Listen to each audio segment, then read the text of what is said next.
There's a popular perception that scientists are people working alone in the lab, and it couldn't be more different from the truth. Science is all about building up contacts, building networks, working with people in a laboratory environment. You have to have emotional intelligence as well as cognitive intelligence to be a good scientist, because it's a people-driven enterprise. I've been running my own lab for the past 6 years. The thing that I found most nerve-wracking really was making the first hires, because those first few hires you make in the lab are critical. They set the tone of the lab, they set the mood, and it's important to hire the right people to start getting productivity out of the labs. My lab at the moment has 2 PhD students, we have 2 postdocs, and we have a technician who works part-time.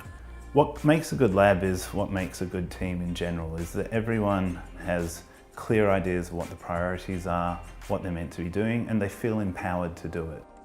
Building the confidence of the lab members, as well as building their skills and giving them the right training, all of these things come together to make a good lab, a fun working environment, because if it's not a fun working environment for you or those guys, it's not going to be productive. Well, the great thing is that you're surrounded by students and you feed off the excitement of the students because they're curious, they come in never having done it and suddenly discover that they're good at science, that they're able to make novel discoveries, and that sense of excitement really rubs off on you as a mentor, and it's fantastic to see people enter your lab as fresh undergraduates and leave the lab in 3 or 4 years' time as professional scientists. Work-life balance is really important, because if you spend 24/7 in the lab all the time, you get worn out, you make mistakes, you don't have good ideas, so you need to have something outside the lab that you can do to just unwind and switch your brain off.